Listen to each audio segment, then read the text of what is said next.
Muy buenas tardes, bienvenidos a esta medio sala de exposiciones, de presentaciones. Me lo han puesto difícil porque estoy aquí de pie, pero bueno, no quería dejar de darles la bienvenida a esta fundación, José Ortega y Gasol Gregorio Marañón, los patronos, miembros del equipo directivo y sobre todo amigos de la fundación, ¿no?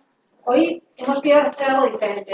Hoy hemos pensado que con tanta gente veníais realmente al Cava y no al Kafka. Decíamos, no puede ser que haya tanta gente a 38 grados en Madrid que venga a la presentación de Kafka. Vamos a pensar que sí, que es un interés inusitado, pero sí es verdad que queríamos hacer algo distinto y algo pues un poco de cierre de la agenda cultural de este año. Por eso lo queríamos también hacer en un espacio como este, que será el último día de esta exposición de Revista Occidente, de Claridad, de la segunda época, que daba continuidad, ¿no? Y cerraba ese centenario de Revista Occidente. Y además, aprovechando este mercadillo que habíamos montado, medio feria del libro, que era pues un poco para intentar poner en valor ese fondo de Revista Occidente que tenemos y que bueno, que ha despertado, la verdad es que un interés que también nos ha sorprendido, por lo tanto lo volveremos a hacer, ¿no? Entonces, hemos querido hacer una presentación de este número de Kafka del mes de junio que fuese distinto, que cerrábamos un curso y cerramos con el buque insignia de esta casa, que no es otro que Revista de Occidente, ¿no? Por lo tanto, yo simplemente darles la bienvenida, darles las gracias, habrá cava y además jamón, que no lo pusimos porque entonces si no se nos llenaba de intereses. Y desde luego, gracias a todos los autores de este número que es especial, que es significativo, que es como una seña de identidad, ¿no? de lo que quiere ser este año y de lo que es un acontecimiento especial. Pero permítanme también que les dé las gracias muy especialmente al equipo nuevo de Revista Occidente, que arrancaba en enero, que pasa a su Ecuador, ¿no? Con el director que es Fernando Vallespín, el secretario de redacción que es Juan Claudio de Ramón, y que bueno, que llevamos 6 meses con unos números magníficos que demuestran que es más, que Revista Occidente sigue viva, que tiene presente y sobre todo que tiene futuro. Así que gracias a todos los autores, al equipo y desde luego a todos los que han hecho posible que esta exposición esté durante estos 6 meses y veremos qué tenemos ese tiempo. Muchas gracias a todos. Pues muchísimas gracias, Lucía. La verdad es que es un placer y un privilegio trabajar para la Revista de Occidente y para la Fundación, y tanto Fernando como yo nos sentimos muy honrados de continuar con esta tarea. Bueno, pues la verdad es que estamos muy felices de ver a tanta gente. La promesa del Cava no será defraudada, lo he visto por ahí, así que estén tranquilos que luego podremos refrescarnos un poco. Antes vamos a hablar de este número 517 de Revista de Occidente dedicado a Kafka. La verdad es que una de las ventajas que da trabajar en una revista centenaria es que cuando llega la hora de las efemérides, uno puede remontarse en el tiempo y ver qué es lo que la propia revista dijo en la anterior fecha de la serie, ¿no? Esto nos ha pasado varias veces. Cuando en el primer número del que nos hicimos cargo, Fernando y yo, que es el número de enero de este año, pues quisimos que hubiera un artículo sobre el centenario de Lenin.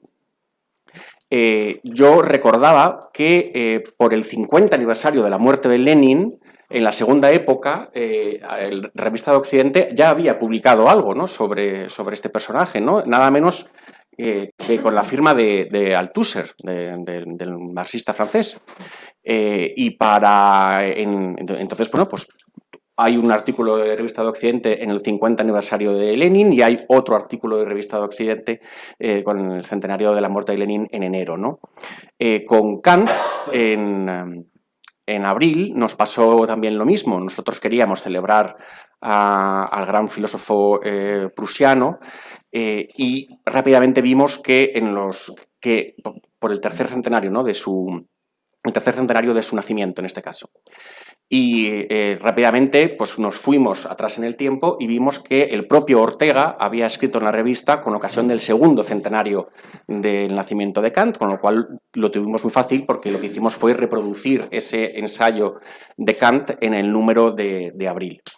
Y cuando llega junio y tenemos que celebrar a esa otra gran K, ¿no? Que es la de Kafka, pues la sorpresa fue todavía mayor, porque la sorpresa fue que la Revista de Occidente había sido instrumental, ¿no? Había sido fundamental en la difusión de Kafka en el mundo realmente, toda vez que en el año 25, perdón, un año después de la muerte de Kafka, la revista había publicado nada menos que la primera traducción al español de La Metamorfosis, ¿no? De uno de los relatos más icónicos del escritor de Praga. Entonces, pues hicimos lo mismo, dijimos, pues vamos a publicar esta versión. En el año 25 ocupó 2 números, nosotros reducimos un poco el tipo y nos ha cabido en el número de junio de este año. Y lo que no hemos podido hacer es zanjar la misteriosa cuestión de la autoría de esta versión, que es bastante legendaria. Primero vamos a hablar de su importancia y después de su autoría. He dicho antes que es la primera traducción al español, pero también es una de las primeras traducciones a una lengua extranjera de Kafka. De hecho, nosotros presumíamos de ser la traducción a la primera traducción del alemán. Fernando Castro me ha sacado del error, me ha dicho que en realidad Kafka fue traducido al húngaro unos años antes, en vida de Kafka, pero sin duda nos adelantamos al inglés y al francés. La traducción de La Metamorfosis de la Revista de Occidente se adelanta al francés en 5 años, creo, y al inglés en 10 años. Con lo cual, hay muchos autores que realmente la primera vez que leen a Kafka es en el español de Revista de Occidente. ¿A quién le debemos esta legendaria versión? Pues ahí es una cuestión no pacificada. Nosotros hemos publicado en este número un artículo de un profesor de literatura de Galicia, José María Paz Gago, que defiende ardorosamente la tesis de que esta traducción se debía a Ramón Tenreiro, que era el traductor habitual de la ficción en alemán de Revista de Occidente. Pero no pretendemos zanjar la cuestión. Sé que hay personas que consideran más fundada la idea de que la versión se debe a Margarita Nelken. De hecho, en algún número de este otoño publicaremos un artículo de una profesora de Zaragoza, Elisa Martínez, que me ha escrito para pedirme que le dé la palabra para defender la tesis de la autoría de Nelken. En fin, la revista está muy orgullosa de haber propiciado esta traducción, pero es agnóstica en cuanto a la autoría, porque no hay documentos que prueben, más allá de toda duda, la autoría de una u otra persona. Por desgracia, el archivo de Revista de Occidente se quemó durante la Guerra Civil. Sin duda ahí estaban los papeles que hubieran podido avalar una u otra tesis. No los tenemos, pero sí que podemos publicar a todos los que estén interesados en defender defender una tesis filológica, ¿no? Sobre a quién debemos esta traducción tan importante que llegó a atribuirse durante muchos años a Borges, porque como fue la traducción que usó la editorial Losada en una edición de bolsillo de Kafka que se popularizó mucho en Sudamérica, mucha gente, y Losada siendo una editorial argentina, pues mucha gente pensó que era de Borges. Y Borges, que era un poco coqueto, pues no lo negó. No lo negó hasta mucho más tarde, cuando alguien le preguntó directamente y entonces no tuvo, digamos, los arrestos de mentir, ¿no? Y dijo, no, yo no sabía suficiente alemán como para hacer esa traducción, ¿no? Con lo cual, digamos que la cuestión sigue abierta. En fin, lo que yo quería decirles es que fíjense la importancia de Revista de Occidente, ¿no? Que ya estaba publicando a Kafka antes que casi nadie en el año 25. No era un caso aislado. La verdad es que el equipo de redacción de aquella época, que el director era Ortega y Gasset, el secretario de redacción era Fernando Vela, tenían las antenas puestas y publicaron a lo mejor de aquella época, y la nómina de autores es absolutamente sobresaliente. En el caso de toda la producción cultural en alemán es notorio. Me ha recordado tu camiseta, Fernando, que a Ortega también debemos las primeras traducciones de Freud, nada menos, ¿no? Las obras completas de Freud se tradujeron en España por indicación de Ortega y Gasset, no en la editorial de Revista de Occidente, sino en la editorial Biblioteca Nueva de José Ruiz del Castillo, ¿no? Pero es otro ejemplo más de cómo realmente aquella redacción de Revista de Occidente estaba totalmente enchufada a lo mejor que se estaba haciendo, ¿no? En cultura y en conocimiento en aquella Europa. Reproducimos, como digo, el relato de Kafka y además lo complementamos con una serie de ensayos que en buena medida debemos a Andreu Jauma, que dirigió un curso sobre Kafka este año en el Círculo de Humanitats de Barcelona. Yo le pedí que por favor nos hiciera llegar las conferencias que ellos habían dado en versión artículo y las hemos publicado en este número, ¿no? Son fantásticas todas, la verdad. Adam Kovačis, que es el traductor actual, uno de los principales traductores al español, pues habla de la experiencia de traducir a Kafka. Paula Kuffer habla de su relación con Walter Benjamin.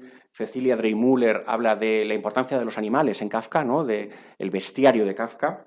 Andreu Jauma dedica su artículo a la cuestión de los aforismos, ¿no? de Kafka, que son absolutamente hipnóticos y como lo es su propio artículo.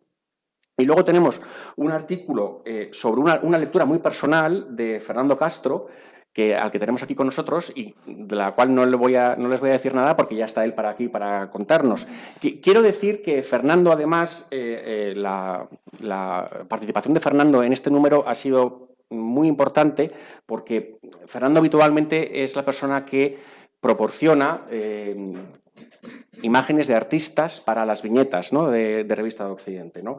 Entonces, esta fantástica viñeta de Francisco Suárez también nos vino por él y creo que redondea el número de una manera maravillosa porque no es imposible ver, creo, en esta imagen pues el caparazón de un insecto, ¿no?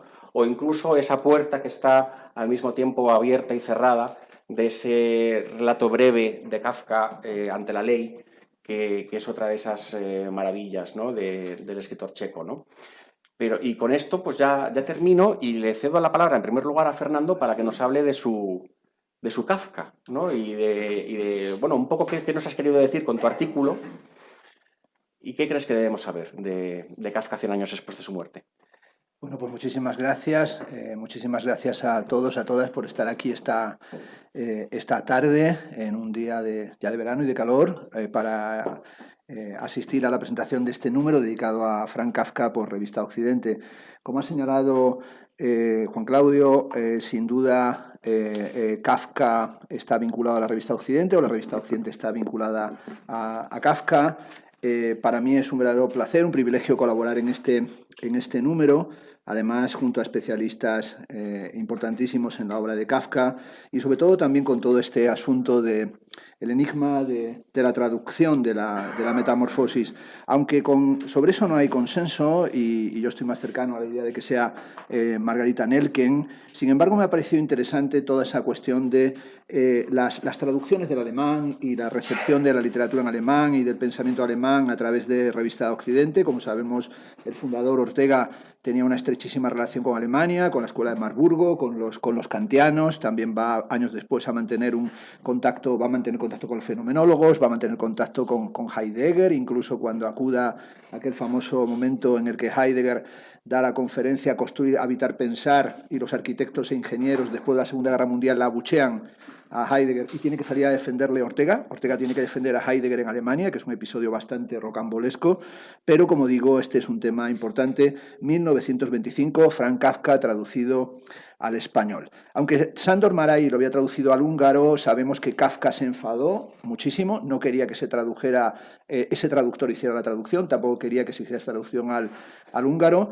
pero lo que sí sabemos es que esto aparece en Revista Occidente por, como se acaba de decir, la atención que tiene Revista Occidente a las literaturas de vanguardias, al fenómeno de las vanguardias, y eso hace que autores fundamentales como es Joyce o como es el caso también de, por ejemplo, T.S. Eliot, van a aparecer de una manera muy temprana en Revista de Occidente. Como ha señalado también Juan Claudio, algunos autores van a leer, extranjeros, van a leer la traducción de Revista Occidente. Por ejemplo, Henri Michaud va a leer la traducción de La Metamorfosis en Revista Occidente, por lo tanto va a penetrar Kafka en Francia a través de la traducción al español, como también, por supuesto, en América Latina, y a través de muchos profesores latinoamericanos va a llegar también esta traducción a los Estados Unidos. Me gustaría también poner en contacto que este año 1925 es muy importante porque es el año en el que se publica en Revista Occidente La deshumanización del arte de José Ortega y Gasset, y aunque yo no me he detenido en mi ensayo a hablar de ello, sí en cierta medida pienso que este es un horizonte importantísimo, es decir, los debates y el intento de Ortega y Gasset de poner el reloj en hora y de ajustar la cultura española en los años 20 a los debates de vanguardia, y también la contribución y la participación de Ortega y de Revista Occidente en la exposición de la Sociedad de Artistas Ibéricos. Es decir, ese intento de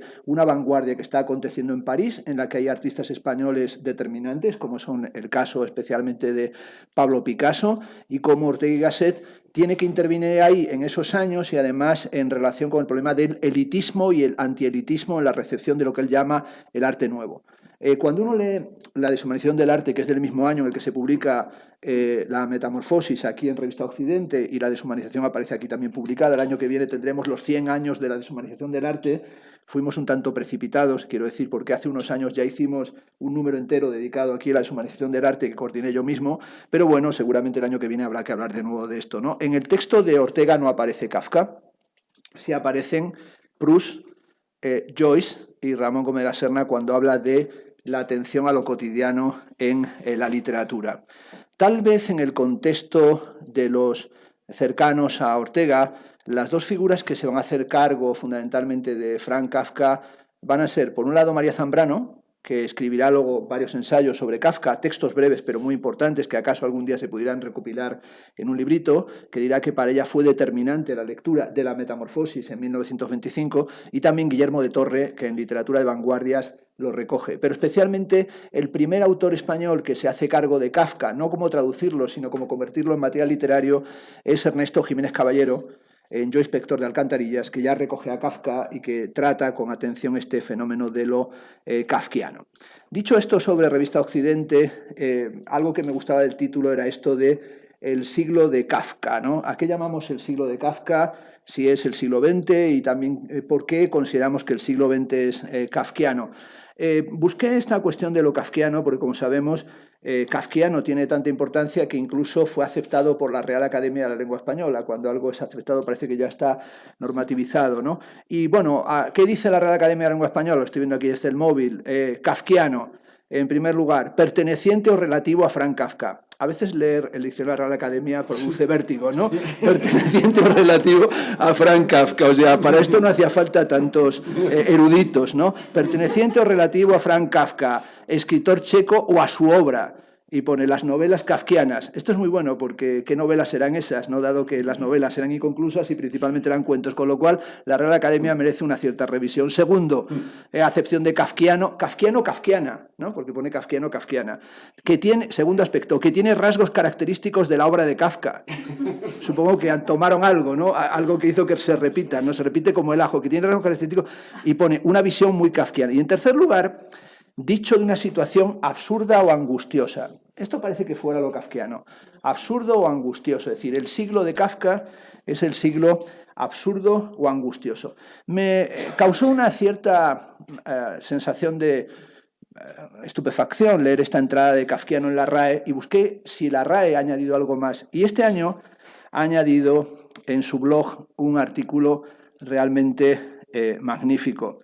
El artículo, que nos ofrece la posibilidad de que Franz Kafka hubiera vivido en Madrid, porque supongo que algunos, si lo sabéis, Kafka tenía un tío que vivía en Madrid, su tío madrileño era un tal Adrian Levy, se cambió Kafka por Levy. Este señor tenía por cargo, este personaje era el coordinador general del ferrocarril Madrid-Cáceres-Portugal. El tío de Kafka, aquí, kafkiano, era el jefe superior del servicio de los ferrocarriles, pero de esa línea concretamente, la que lleva a mi tierra, a Plasencia, y dije, coño. Y entonces Franz Kafka escribió a su tío que quería venirse a trabajar en el ferrocarril español, insistió en que quería venir, le pidió en muchas ocasiones que quería venir aquí, dice que quiere aprender español para ser encargado de la línea del ferrocarril hasta Cáceres y hasta Portugal. Habría sido algo verdaderamente alucinante, kafkiano. Sin embargo, como sabemos, fue jefe superior de asuntos administrativos, estuvo en el Instituto de Seguros y Accidentes del Trabajo del Reino de Bohemia, se encargó de hacer informes de riesgos laborales y algo que no sabía, fue condecorado por la American Safety Society porque fue el que impuso la utilización del casco en las obras. Una cosa rara, pero el que vaya la gente con casco en las obras, eso lo inició Frank Kafka. No sirve para nada, pero lo he aprendido hoy. Bueno, en el blog de la Biblioteca Nacional sale una noticia muy kafkiana.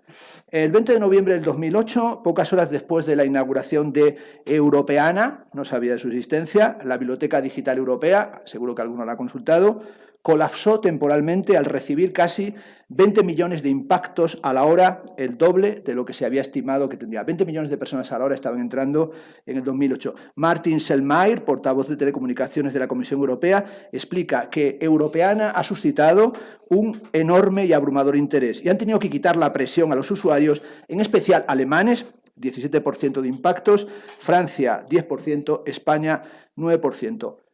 El orden de las consultas, la que iba por encima de todas, y era, según parece, del 70%, era gente que entraba preguntando por la Mona Lisa, Frank Kafka y Cervantes. Pensé que este era el motivo para un artículo. ¿Qué tienen que ver la Mona Lisa, Kafka y Cervantes y por qué había gente consultando esto? Bueno, sabemos una cosa. Frank Kafka, no lo cuento en el texto, pero lo cuento ahora. Frank Kafka viajó por primera vez a París para ver la Mona Lisa. Es decir, esta sería una razón que a lo mejor podíamos usarla. Pero en realidad no fue para eso, sino porque leyó una noticia en el periódico, una noticia alucinante. Como sabéis, roban la Mona Lisa. La roban por razones patrióticas. Era un cuadro que no era importante en el Louvre, no era importante. Es más, tardan casi una semana en darse cuenta que lo han robado. Se enteran que lo han robado porque en una escalera encuentran el marco, porque dejan el marco allí roto y se llevan el cuadro enrollado, y entonces se dan cuenta que lo han robado. Y en el Louvre toma una decisión que parece de un museo de arte contemporáneo, y es que deciden que como eso puede ser interesante, van a hacer dos colas, una para entrar a ver el Louvre y otra para ver los clavos de la Mona Lisa en ausencia. Los periódicos publicaron fotografías en las que se veía la pared de la Mona Lisa y los clavos allí de los que colgaba el cuadro. Frank Kafka lo lee y le pide a un amigo, a Max Brod, que ¿por qué no van a París a ver el hueco que dejó la Mona Lisa? Kafkiano. Hizo cola, entró y vio el hueco que dejó la Mona Lisa. Hay un libro entero de Adrian Lieder dedicado a esta cuestión, que en realidad es una cuestión lacaniana, que significa lo siguiente: un objeto solo toma sentido cuando es un objeto perdido. Esta es la base de la melancolía. Es decir, solamente nos damos cuenta de la importancia de las cosas cuando las perdemos, cuando nos falta un ser querido, cuando nos falta algo importante, eso cobra su importancia. Esta es la relación de objeto. Cervantes, ¿qué relación tiene Cervantes con Kafka? Pues tiene una relación también muy estrecha. Recordemos los cuentos sobre Sancho Panza, ¿no? De hecho, uno de los grandes seguidores de Kafka, sino uno de sus grandes difusores, Walter Benjamin, al que se dedica un artículo aquí en Revista Occidente, escribió 10 años después, en 1934, un hermoso ensayo dedicado a Frank Kafka. Esto es importante. Los debates sobre Kafka, la recepción de Kafka en Alemania, se produce ya en los años 30 y se produce en un contexto teóricamente muy potente, que es sobre todo el círculo de aquello que hoy llamamos la Escuela de Frankfurt, que en ese momento ni siquiera lo era. El gran difusor de Kafka en ese momento es, a través de la Frankfurter Zeitung, es Krakauer, del que casi nunca se habla, de Krakauer. Krakauer le dedica un montón de ensayos a Kafka. Muchos de ellos no están traducidos, por lo tanto en nuestro país prácticamente eso no se discute. A partir de ahí escribe Benjamin, también en el Frankfurter Zeitung. A partir de ahí escribe también Adorno. A partir de ahí escribe también Gershon Scholem. A partir de ahí escribe Bertolt Brecht. Y es en esos años 30 donde se debate, y es un debate que tiene que ver con la cuestión del realismo y con la cuestión también de cómo debatir la teoría de la novela de Lukács y toda la teoría de la novela de Lukács, que en ese momento estaba sometida a gran revisión. Pero volviendo y terminando con esto de Sancho Panza, tenemos aquí, porque yo creo que de Kafka lo mejor es muchas veces, como dicen algunos, vale más leerlo que interpretarlo, escribe Kafka: Sancho Panza logró con el correr del tiempo, sin jamás presumir de ello, a lo largo de años y auxiliado de gran número de novelas de caballería y de bandidos, apartar durante las horas de la tarde y de la noche de su mente a su diablo, al que luego bautizó como Don Quijote, hasta tal punto que éste, al no encontrar impedimentos, se dedicó a las empresas más locas, que a falta de un objeto predeterminado las encauzó Sancho Panza y a nadie perjudicaron. Sancho Panza, hombre libre, siguió con indiferencia y quizá por sentimiento de responsabilidad a Don Quijote en sus andanzas, gozando de una gran utilidad y de entretenimiento en sus fines. Kafka tiene sin duda algo de profético. El siglo de Kafka es el siglo de las siniestras e inquietantes profecías que encontramos en sus textos, de un autor que su obra se publicó pues prácticamente por casualidad. Dejó el mandato a Max Brod de que destruyera su obra. Es decir, la tenemos cuando a su albacea le dijo: destruye la obra, no hay legado literario. Kafka publicó muy poco en vida. Y publicó muy poco en vida y no tuvo apenas repercusión. Tuvo muy pocos lectores que valoraran su obra. Uno de los que más lo valoró fue Rainer Maria Rilke, grande entre los grandes, que dijo: este es el mejor escritor de nuestra generación. Los demás lo dejaron como un fenómeno un tanto atípico, un tanto extraño, como alguien que no participaba en realidad claramente de los círculos literarios. Ahora tenemos materiales tremendos, como es la biografía, ¿no?, enorme, que se acaba de publicar, de Rainer Stack, ¿no? Es decir, tenemos aquí para deleitarnos 3.000 páginas dedicadas a la biografía, donde nos explica paso por paso, detalle por... incluso los intereses políticos, la participación en debates políticos de Franz Kafka, una cantidad de cosas que desconocíamos. Yo, en esta ocasión, en un texto corto, como tenía que ser todo, Transformaciones inquietantes o correspondencia familiar, me dediqué a una cuestión que siempre me interesó. A mí me fascina y me deja anonadado que en Kafka es tan interesante los relatos y las novelas, muchas de ellas inconclusas, como los diarios y la correspondencia. En Kafka, que se publicó todo, cuando lees las cartas a Felice, las cartas a Milena, te quedas asombrado porque no escribía cartas, escribía literatura. Y eran literariamente de una intensidad tremenda. Yo le dediqué un libro entero a la correspondencia amorosa de Franz Kafka, y antes de eso le dediqué un libro entero a la carta al padre. En realidad yo hago una cosa que supongo que habrá causado perjuicios a mis hijos desde pequeños. Les leo el día de mis cumpleaños, todos los años, la carta al padre. Incluso cuando no están en casa, se conectan por Zoom y me escuchan otra vez leer. Por tanto, llevan 33 años escuchando, el mayor, la carta al padre, que sobre todo me permite leer los reproches tremendos que Kafka lanza a su padre, con lo cual ya me quedo tranquilo, ¿no? Familia que discute mucho, familia que permanece unida, llego a pensar, ¿no? Y aquí vuelvo sobre esa cuestión de la correspondencia familiar, pensando que en cierta medida Kafka es contemporáneo de un siglo que también es el siglo de Freud, ¿no? Por eso he venido con este Pink Freud, es decir, Kafka es el gran escritor de lo siniestro, en el sentido freudiano.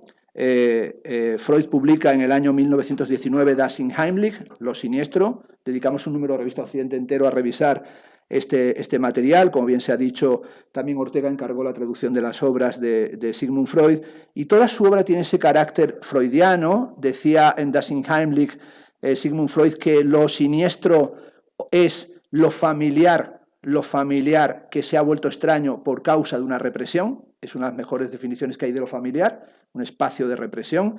Lo inquietante o lo inhóspito, aquello que no da hospitalidad dentro del espacio en el que queremos vivir. Y sobre todo creo que lo inquietante y lo inhóspito de Franz Kafka es que anticipa para unos el nacionalsocialismo, por ejemplo, en el texto increíble La colonia penitenciaria, para otros la corrupción de la justicia, tema súper contemporáneo, ¿no? Los problemas de la ley, ¿no?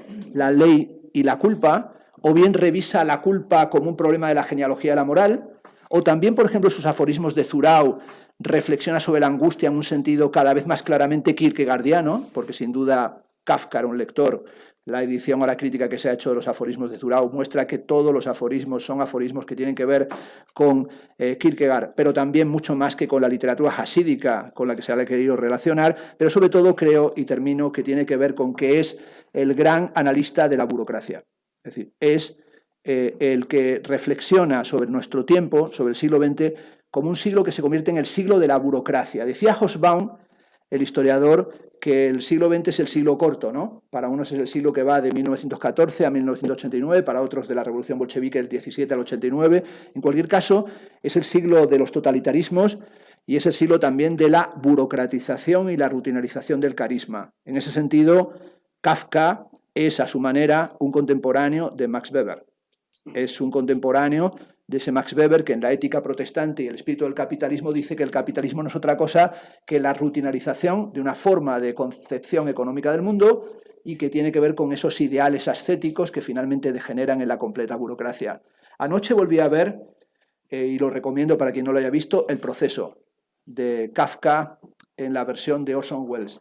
Es difícil encontrar a dos genios tan tremendos y sobre todo en esa interpretación en la que el protagonista de Psicosis, de Hitchcock, es Joseph K. ¿no? Y cuando vemos al protagonista de Psicosis interpretando a Joseph K., algo se remueve en nuestro interior. Pero sobre todo os animo a ver la película porque hay un plano muy raro en el que Joseph K. se asoma a una ventana queriendo escapar del espacio de la culpa y de la justicia que ya le tiene condenado, se asoma por una ventana y cuando se asoma es la ventana que da a la Fontana de Trevi. Esto es una genialidad, por una razón básica. Las ventanas de la Fontana de Trevi son un trampantojo.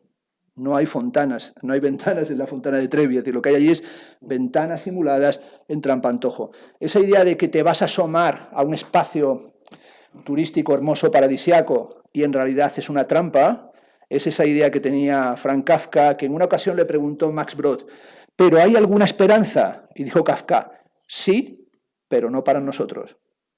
Gracias.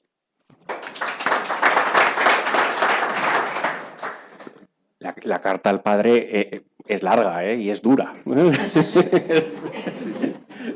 Voy a hacer el ejercicio yo en casa a ver qué tal. Sobredosis. Bueno, ahora Mercedes, vamos contigo. Sí, Mercedes lo que ha hecho en este número ha sido una reseña de una biografía de Mónica Gustova de Milena Jesenska, que es una escritora checa, amiga de Kafka, pero lo que le pedimos es que en la reseña pues, se extendiera un poco más para realmente darnos una pincelada de cómo era el ambiente intelectual y artístico de aquella Praga, que era uno de esos puntos de efervescencia, ¿no? de esa Mitteleuropa que tú conoces también, ¿no? No es un azar, ¿no? que sugiera un Kafka en esa Praga mágica, ¿no? Por decirlo con el título de un libro que nos gusta mucho. Muchas gracias. Enhorabuena a la intervención de Fernando, fantástica. Y muchas gracias a todos los que habéis organizado este número espléndido de Fernando y Juan Claudio dedicado a Kafka. Es un número extraordinario. Bueno, Milena es la novia, digamos, intelectual, periodista, es la amiga con la que puede conversar de los más variados temas.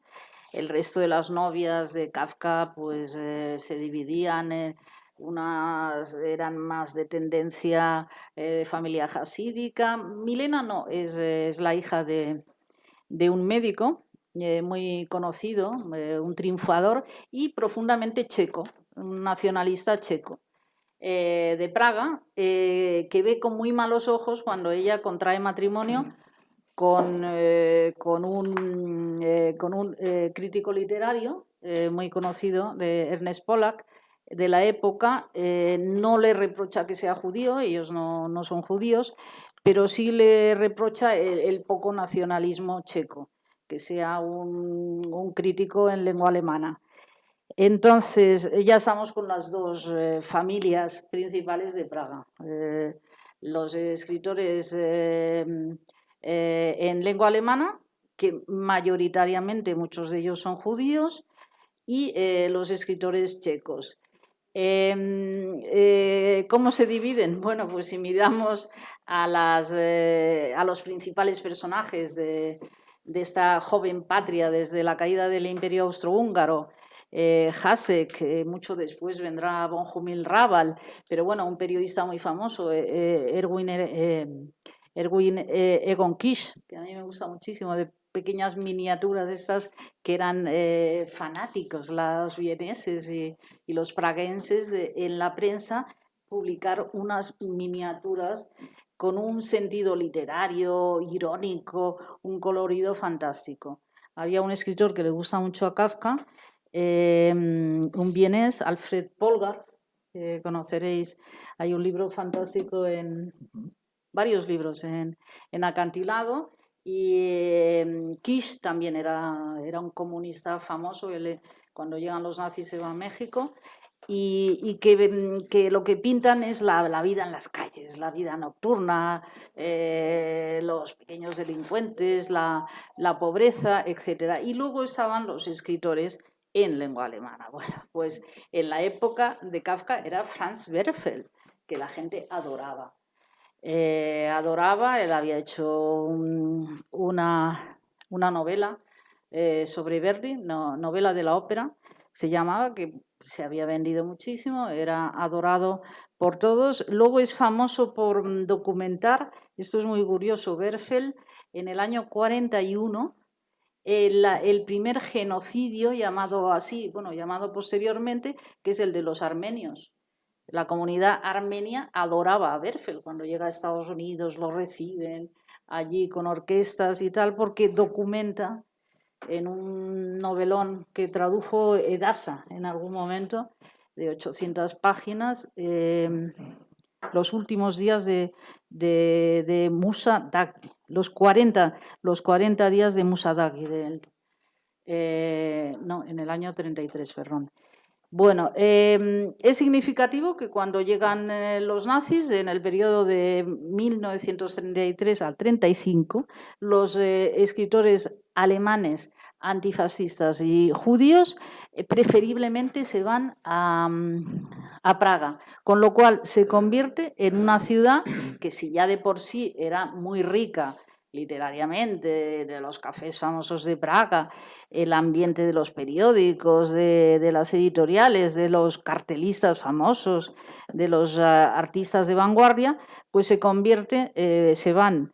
Tengo apuntado Brecht, Heinrich Mann, nuestro querido Heinrich Mann, que está aquí, mi amiga traductora y catedrática de filología alemana, que hemos trabajado, bueno, hicimos un homenaje a Heinrich Mann en el Goethe Institut, que es un autor que me gusta mucho. Ernest Bloch, todos ellos se van a Praga, con lo cual en estos años previos a la Segunda Guerra Mundial se convierte Praga en una ciudad que antes era periférica y es en un gran centro cultural.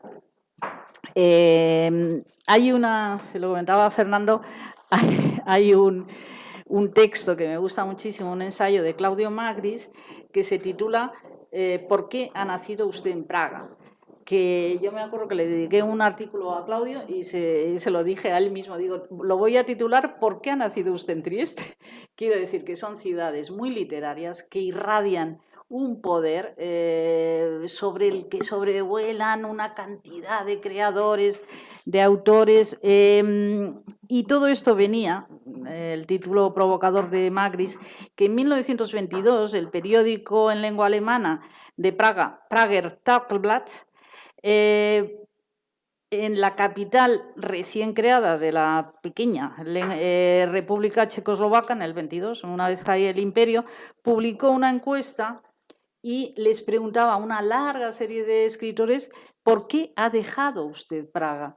Porque la idea de exilio, y acordémonos, bueno, nuestro último exilio conocido es el gran Kundera. Kundera abandona Praga en el 75 y en el 92 empieza a publicar su primera obra en francés. Es impresionante porque había siempre esta corriente, una corriente que ya está en la vida y en la obra de Praga, de no poder abandonar y a la vez volver a este centro materno que irradia. Hay una frase que le escribe a Oscar Polak el 20 de diciembre del 1902 y dice Kafka: Praga no nos suelta a ninguno de nosotros dos. Esta mamaíta, lo dice en diminutivo, tiene verdaderas garras. Hay que adaptarse o bien deberíamos prenderle fuego y así sería posible liberarnos. Él en todas estas estancias en sanatorios, continuamente volvía a Praga. Praga era la amada y la rechazada de lejos. Esto lo cuenta Wagenbach, que a mí me gusta mucho la pequeña biografía de Wagenbach, está muy bien concentrada, que en realidad hay una duda de si él quería curarse verdaderamente, curarse simbólicamente de la tuberculosis y curarse de ese rechazo, de ese agobio que sentía por Praga. Me gusta mucho, bueno, para resumir, siempre me han gustado mucho las historias de ciudades y de ciudades relacionadas con los escritores, el impacto que ejercen sobre ellos. En Praga lo cuenta en este texto Claudio Magris y también en otros textos que ha escrito, en Alfabetos, siempre ha estado escribiendo alrededor de los escritores en lengua alemana de Praga. Siempre en todos los congresos, en todos los encuentros que se producían, había siempre algún escritor que prácticamente se disculpaba algún escritor praguense por haber abandonado Praga. Y dice Magris, un buen amigo suyo, un profesor de universidad, que dice, no, yo nunca he querido abandonar Praga, porque realmente había un movimiento siempre permanente de huida. Yo tengo apuntados varios momentos fundamentales. Se huye de Praga a comienzos de siglo, cuando esta dominante minoría alemana empieza a verse ya amenazada por el despertar del nacionalismo eslavo-checo. En 1918, evidentemente, cuando la decadencia de los Habsburgo parece ya que esta crisis se ha zanjado, quiero decir que ya los nacionalistas checos ya han recuperado su ciudad. En 1938, cuando el nazismo sofoca la cultura alemana praguense, todavía existente, que ellos odiaban porque estaba especialmente representada por intelectuales de origen judío. En 1968, evidentemente, cuando la invasión, volvemos a invasiones siempre, la invasión rusa pone fin al intento de un socialismo liberal y con ello el aplastamiento de una tradición de humanismo literario que siempre había sido privilegiada en Praga y como representante del crisol mezclado supranacional. Esto tanto rusos como alemanes lo odiaban. En 1975, aquí, claro, y es un autor que me gusta muchísimo, Kundera emigra a Francia. Hay que considerar que esto es un caso un gran escritor. Imaginémonos un gran escritor nuestro español, lo que sería que de repente Cela o Torrente Ballester dijera ahí os quedáis y se hace escritor francés. Esto es muy fuerte, pero bueno, Kundera lo hace y desde 1992 empieza a publicar en francés. La primera es Los Testamentos, que es un libro maravilloso, Los Testamentos Traicionados, del 92, y que es un ensayo maravilloso, y La Lentitud en el 95. No, hablando de ciudades, por eso. Para decir de forma sumaria la relación, bueno, aquí estoy rodeada de grandísimos especialistas en Kafka. La influencia de la relación de Kafka y las ciudades, Berlín y Praga. Por ejemplo, las vive en un contexto bipolar. Praga contra Berlín y Berlín contra Praga. Praga es más útil cuando se viene desde Berlín, dice. Y Praga es un remedio contra Berlín y Berlín es un remedio contra Praga. Esto me recuerda el poema de Pessoa de la carretera de Sintra. Cuando me voy y tal. Es que cada vez que hablamos de Kafka me viene siempre Pessoa a la cabeza. Es el poema de Pessoa. Kafka consideraba que Berlín era la única ciudad en la que podría vivir. Siempre que trataba de huir de Praga, surgía Berlín como primera referencia. En 1914 escribe: Berlín es con gran diferencia una ciudad mucho mejor que ese poblachón en agonía que es Viena. Hasta yo mismo siento el efecto fortalecedor de Berlín, o mejor dicho, estoy seguro que lo sentiría si me fuese a vivir a Berlín. Es siempre su ciudad, sa ville manquée. Y hay 3 capitales, bueno, de los múltiples sitios por donde él pasa, o ese tiempo que pasa en Zurau, donde está su querida hermana Orla. Praga, que representa la herida, el agobio, es la compañía oficina, que tú decías, que claro, el mundo de oficina es que es ya todo lo que vendrá después. Es, bueno, es Pessoa también, es el Battleby de Melville, es el mundo oficina, que él ya lo pone como arquetipo. Es la compañía oficina suya, es su padre, las obligaciones, la esclavitud, etcétera. Es el agobio, la angustia. Luego, Viena, como lo definió, que es el poblachón, ex imperial, la agonía decadente. Y Berlín para él, claro, es la modernidad, el frenesí, ese efecto fortalecedor. El Berlín de aquellos años, claro, era como el Nueva York ahora, debía dejar a todo lo demás al modo provinciano. Entonces, claro, Kafka advierte que su propia no pertenencia a Praga al mismo tiempo es una incapacidad a desarraigarse del todo. O sea, y a realmente reconocer que en aquella tierra de nadie encuentra su verdadera patria. Es esa oscilación que es donde realmente está y puede crear su propia obra, por mucho que a él le agobie. Cuando hablamos también de la idea de la herida, claro, él dice cosas tremendas a Milena, le escribe: amor es cuando digo que eres el cuchillo con el que escarbo mis heridas. La palabra herida simbólicamente aparece todo el rato. Y bueno, Praga, la ciudad libro, como se le ha llamado muchas veces, este año, hablando de todo, a los que somos aficionados a esta ciudad, a esta cultura, a estos escritores, se reimprimió, bueno, este año no, en el 23, hacía los 50 años de Praga Mágica de Ripellino, que es un libro fantástico. Angelo Maria Ripellino, un eslavista italiano. Los eslavistas italianos tienen una línea muy interesante. Está él, el marido de Natalia Ginzburg, bueno, que mataron los nazis, Carlo Ginzburg, y Serena Vitale, una eslavista muy buena actual.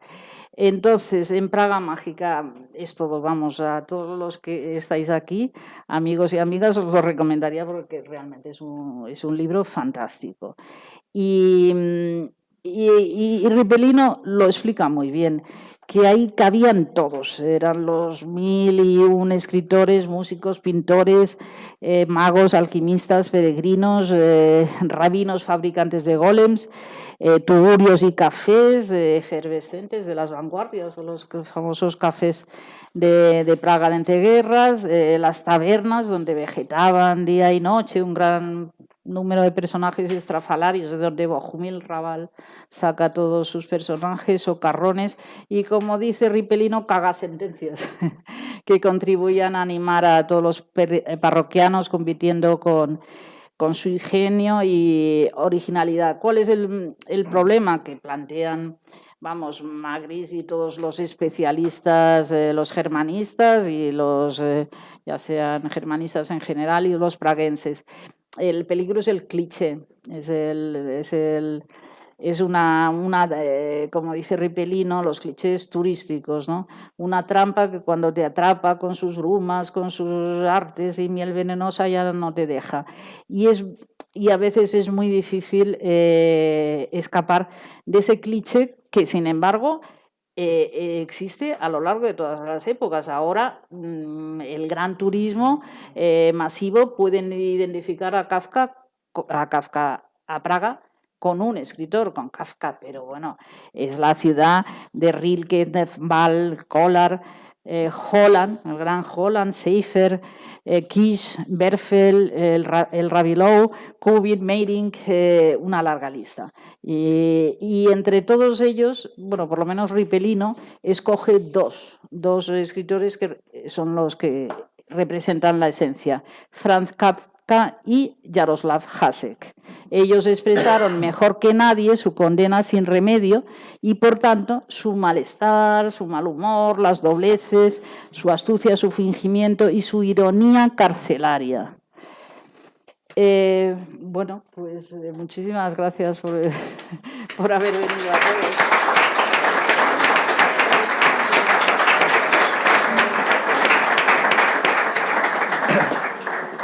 Muchas gracias, Mercedes. La verdad es que, bueno, Kafka, que muere prematuramente, a veces entran ganas de decir que se muere a tiempo, ¿no? Porque todas sus hermanas mueren en se ahorra la gran tragedia, todo su entorno va a acabar en la cámara de gas, empezando por la propia Milena, si no me equivoco. Milena, bueno, es campo de concentración, sí. No cámara de gas, y es por resistencia, no por por resistencia.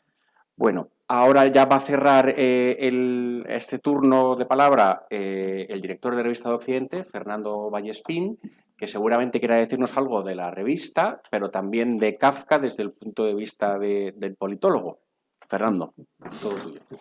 Sí, hola. ¿Qué tal? Muy buenas tardes y sobre todo muchísimas gracias por estar presentes aquí, porque realmente no solo porque se trata de la revista de Occidente, sino por quién, ¿no? La persona sobre la que estamos hablando. Y bueno, me gustaría poner en relación ambas cosas, ¿no? La revista de Occidente y el objeto de nuestra discusión hoy, que es Kafka, ¿no? Porque Kafka es, bueno, un clásico, y yo creo que una revista como esta tiene que ocuparse de los clásicos, pero a la vez representa también un tipo de pensamiento que tuvo una enorme capacidad para reflejar un momento muy específico de la historia europea, y por tanto no se trata solamente, ¿no?, de bucear, ¿no?, de forma más o menos erudita, ¿no?, en la vida de Kafka o en su periodo, sino también el tratar de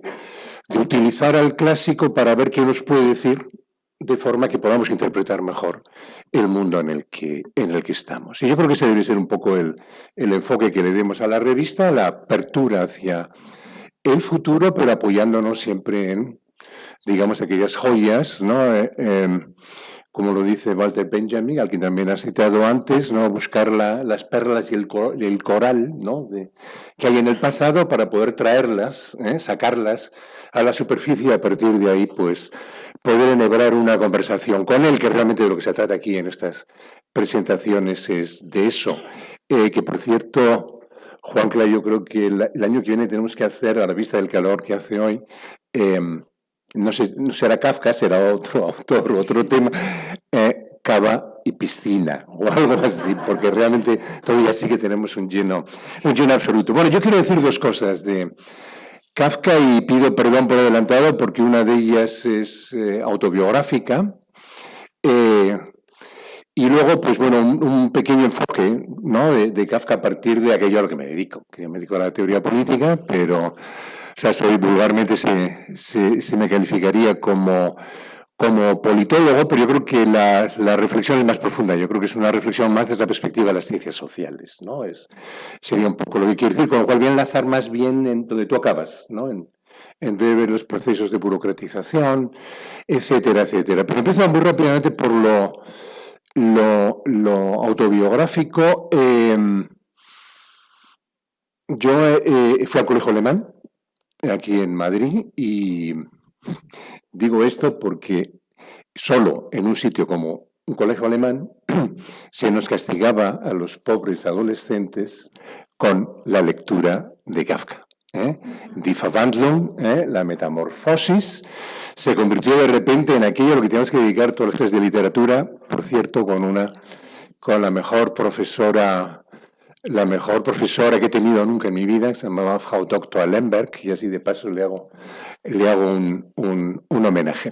Bueno, pues yo recuerdo que para mí la lectura de ese libro me provocaba dolor físico. O sea, yo a medida que iba leyendo el libro me tocaba, quizá era por lo del escarabajo, ¿no? O sea, de repente, a medida que leía, notaba mi cuerpo, ¿no? Y yo creo que esa es una sensación muy importante de la lectura de Kafka, que uno va notando que una especie como de violencia, ¿no? Pero es una violencia un poco psíquica que se traslada a la propia percepción corporal asociada a la lectura. Uno de repente se da cuenta de que no encuentra un asiento cómodo, ¿no? Que le permita leerlo relajadamente tampoco. O sea, es decir, esa conexión, ¿no? De lo corporal con lo no corporal, pues me parece que es muy interesante y tiene mucho que ver con la propia descripción que hace del poder, y volveré luego sobre el de Foucault. Yo creo que se puede conectar muy bien a Foucault con Kafka, no sé si vosotros lo habéis hecho alguna vez, pero claro, al leer a Foucault después de haber leído de adolescente a Kafka, porque después de leer la Metamorfosis, pues enseguida tenía que leer más cosas, ¿no? Quizás que tuviera un punto ahí también masoca, ¿no? De volver a percibir mi cuerpo, ¿no? O ese tipo de sensaciones extrañas. Pero yo recuerdo que, y esto es algo que alguna vez he comentado con mis compañeros de clase, que al final todo el problema era cómo diablos interpretamos esto. O sea, es decir, ¿por qué nos dan a leer esta cosa tan extravagante? Porque bueno, que te iban a leer a Goethe y tal, ¿no? Al propio Rilke, pues uno lo podía aceptar, pero de repente ese shock, ¿no? De empezar a entrar en ese otro tipo de lectura tan radicalmente distinto, es otro mundo. Te introduce en otro mundo. Yo recuerdo que lo que había que saberse, para resumir el libro, era una única palabra, que, como ocurre a veces con las palabras alemanas, son palabras, ¿no? Que es Selbstentfremdung, se dice en alemán, que es autoalienación. Y esta autoalienación es la que sufre el sujeto moderno dentro de este mundo radicalmente transformado. Como pueden ver, tuve una educación estupenda, porque solo, es decir, aunque solamente sea esa idea, yo creo que ya justifica el que me hayan llevado a pasar, porque lo pasaba muy bien. Yo en el colegio me hayan llevado a ese lugar. Bueno, yo creo que eso se me quedó, ¿no? O sea, se me quedó un poco la necesidad por tratar de desvelar cuáles son esas fuerzas que hacen que el sujeto se encuentre mal y que hace incluso que cuando el sujeto lee sobre ese tipo de cuestiones, pues empieza a percibir también un efecto, ¿no? Un efecto que llega, que no solamente es psíquico, sino que también es un efecto físico. La parte, por cierto, de la patología psíquica que provoca, tú lo has descrito muy bien con tu lectura de La carne del padre, ¿no? Lo que has ido reproduciendo con tus hijos, que me parece que está bien pensado. Yo intenté que mi hijo leyera a Kafka, La Metamorfosis, no lo conseguí. Intenté que leyera A la búsqueda del tiempo perdido, no lo conseguí, y además tengo una anécdota preciosa. Una vez se levanta de adolescente y me dice, no puedo dormir, dame un libro para caer dormido. Entonces digo, bueno, esta es la mía, ¿no? Le di el primer volumen de A la búsqueda del tiempo perdido de Proust. Y que yo me quedé ahí en el pasillo viendo a ver lo que tardaba, ¿no? Entonces él físicamente tiró el libro contra la pared diciendo lo siguiente: aquí no pasa nada. Y claro, ahí me di cuenta de cuál es la gran diferencia entre mi generación, que fue educada para... Sí, no, pero ahí uno se da cuenta de un cisma generacional, ¿no? Literatura donde no pasa nada y a la vez pasa todo, por la capacidad que tiene de la riqueza, ¿no? De indagar sobre el mundo que nos rodea, la literatura donde no para de ocurrir cosas, como por ejemplo el comienzo de una película de James Bond, que hasta que aparece la música y tal, pues se ha tirado un avión, ha habido no sé cuántos muertos, ha aparecido otro avión por debajo que recoge el paracaídas, pero al final, ¿qué hay detrás? Nada. ¿no? Bueno, pues yo creo que Kafka bueno, se introduce en un mundo que nos obliga a reflexionar, y yo creo que aquello sobre lo que nos obliga a reflexionar es precisamente un mundo frío, es un mundo inhóspito, es un mundo donde el sujeto aparece huérfano, o sea, desprovisto de hogar. O sea, no hay más que ver la forma en la que describe la arquitectura, que me parece que ese es uno de los temas más interesantes, esos largos pasillos que no tienen final, ¿no? Ese conjunto de oficinas superpuestas, ¿no? Unas con otras, ¿no? Las escaleras, los juegos con las escaleras, ¿no? Yo imagino que en el proceso seguramente también Orson Welles haría exhibición, ¿no? Porque yo no lo recuerdo, porque la leí hace tantos años que ya no lo recuerdo, ¿no? Entonces, bueno, en cierto modo es eso que Weber llamaba bueno, que Parsons tradujo como la jaula de hierro. Stahlhartes Gehäuse, aquí la traductora quizá se dé cuenta de que realmente no se corresponde realmente con lo que decía literalmente Weber, pero la idea es muy clara, ¿no? Entonces, bueno, ahí esa especie de metáfora weberiana, ¿no? De la jaula de hierro, en el caso de Kafka es algo mucho más complejo, es algo mucho más estéticamente, incluso la manera en la que se describe, ¿no? Digamos, las esferas dentro de las cuales se va introduciendo el sujeto, que son esferas superpuestas que parece que unas conectan con otras, pero donde a la vez es imposible salir de. Una vez que entra uno en esa esfera ya es casi imposible salir de ellas, ¿no? Entonces yo creo que refleja muy bien ese mundo moderno, donde, bueno, que provoca esa incomodidad física, ¿no? Cuando se lee, que yo creo que ese es un tema también importantísimo, pero donde realmente lo que se está describiendo es una nueva forma de poder, ¿eh? Es una nueva forma de poder, que es un poder anónimo, es el poder burocrático, ¿eh? Es el poder de ese, que luego también los frankfurtianos, a quienes tú también has citado, efectivamente tratan de describir de una manera lo más certera posible, pero es un mundo donde todavía se superponen digamos, esas dos descripciones que nos hace, bueno, entre las 30 o 40 que nos hace Foucault, ¿no? Que por un lado es eso, el poder en su perspectiva disciplinaria, que yo creo que donde está más presente es en la colonia penitenciaria, ¿no? Que ese es otro de los libros más aterradores de Kafka, donde ahí, bueno, uno percibe además, digamos, la sentencia se graba físicamente sobre los presos, ¿no? Ahí cuando se les marca, ¿no? El número, bueno, es lo que se hace en los campos de concentración también. Por otro lado, pero luego está esa otra forma de poder, que ese sí que es mucho más difícil de captar, que es el que Foucault llamaba el poder disciplinario, ¿no? Que es un tipo de poder que ya no necesita de la represión, es decir, que funciona a partir de una reorganización del espacio, a través de la forma en la que organizamos el tiempo, la forma a través de la cual entramos en una u otra, una otra dimensión jerárquica, ¿no?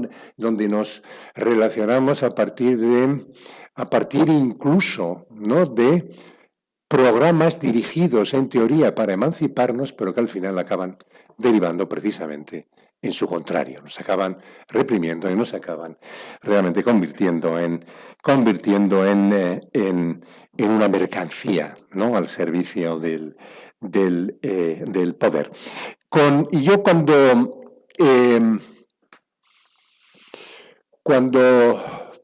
me tuve que enfrentar a Foucault y por supuesto, ahí los ecos de Kafka estaban permanentemente, ¿no?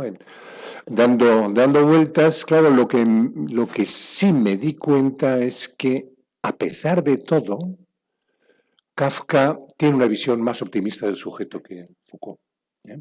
Es decir, pueden ser cuerpos dañados, ¿no? Pero ahí sí que hay, o sea, puede describirlos, no sé, perfectamente cómo se va interiorizando esa autoritas represiva de la familia, ¿no? En el sujeto, por ejemplo, la metamorfosis, ¿no? En esa otra dimensión más del poder disciplinario, lo encontramos en en el propio Joseph K., ¿no?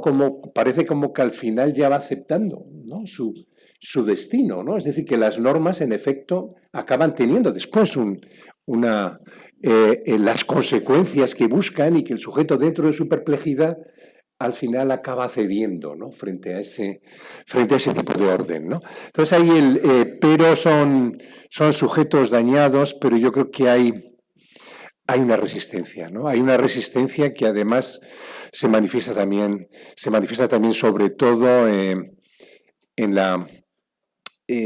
a partir de la experiencia, vuelvo a mi profesora de literatura, de la autoalienación. Es decir, que dentro de la alienación hay consciencia de que uno está alienado, con lo cual se niega precisamente el concepto de alienación en el fondo, ¿no? Porque claro, la alienación, que es el concepto marxista, presupone que tú no eres consciente realmente de que estás viviendo en un mundo falso. Por tanto, este juego yo creo que tan inteligente que hace entre ese conjunto de constreñimientos que hoy llamaríamos sistémicos, ¿no? Y un sujeto dañado, ¿no? Que trata de escaparse, pero a la vez que toma conciencia de que está atrapado, ¿eh? Yo creo que no nos lo encontramos en nadie como Kafka. Creo que describe, como lo escribía Weber, y en eso tienes toda la razón, es decir, están describiéndonos el mismo mundo, ¿no? Como tantos otros, como poco después lo hicieron Adorno y Horkheimer y tantos más. Y claro, la pregunta que yo me hacía, sobre todo ahora que tenemos entre manos un proyecto como es tratar de poner el reloj en hora, como tú bien has dicho, Juancla, ¿no? Que es un poco la finalidad que había pensado Ortega para esta revista hace pues casi exactamente 100 años, es, bueno, cómo podemos empezar a detectar a un jovencito Kafka, ¿no? A Giornato, que nos describa también cuáles son esos mecanismos disciplinarios o aquello que realmente está provocando ese malestar que uno percibe por doquier en los países en los que estamos, ¿no? Después del alivio, por ejemplo, que sentimos al ver el resultado de las elecciones francesas, lo que nos hemos dado cuenta es que verdaderamente estamos en un periodo donde se expande el miedo, pero sobre todo se expande también la necesidad de buscar diagnósticos y de tratar de dar con formas de expresar lo que ocurre en el ámbito de la cultura, en el ámbito de la creación literaria y, por supuesto, en el ámbito de las ciencias sociales. Y si conseguimos eso, igual que en su día lo consiguió Ortega, por ejemplo, pues empujando a que se tradujera la Metamorfosis, pues estaremos cerca de hacer honor a la dirección de algo tan relevante, creo, para la cultura de nuestro país como es la Revista de Occidente, pero nunca lo podremos conseguir si no tenemos su apoyo, vuestro apoyo, y si tenemos lectores. Pero uno de los problemas es que los jóvenes empiezan a leer y, como me dijo aquella vez mi hijo en su día, aquí no pasa nada, está pasando de todo, o sea que hay que prestar atención. Yo creo que la atención es el recurso más escaso en nuestros días. Bueno, muchas gracias por su presencia y, Juancla, yo creo que podemos enlazar casi con el Cava, ya que no hay piscina.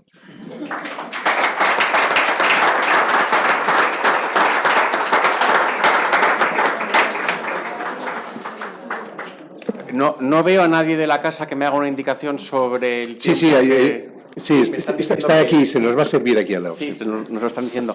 Bueno, pues entonces parece que no hay tiempo para hacer preguntas, pero vamos a quedarnos aquí tomando un cava, con lo cual podemos hablar entre nosotros. Como ha dicho Fernando, nosotros aspiramos a descubrir también a los nuevos Kafka. No queremos ser una revista memorialista, aunque bueno, ese es uno de los signos de centenarios, aunque ciertamente habrá algunos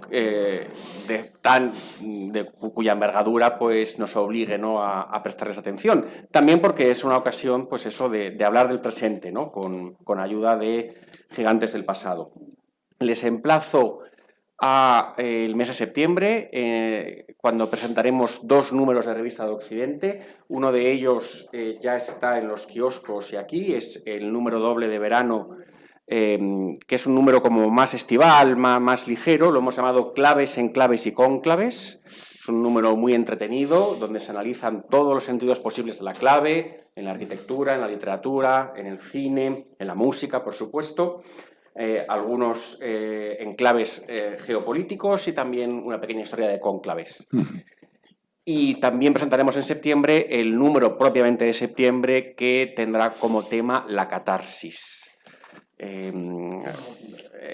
Porque es el tema que también se ha elegido para el primer Festival de las Ideas, que tendrá lugar en Madrid esos días, en septiembre, y en el que esta casa, la Fundación Ortega Marañón, participa. Así que ya tienen 2 fechas en septiembre en las que esperamos contar con ustedes. Muchísimas gracias por venir y que tengan un buen verano.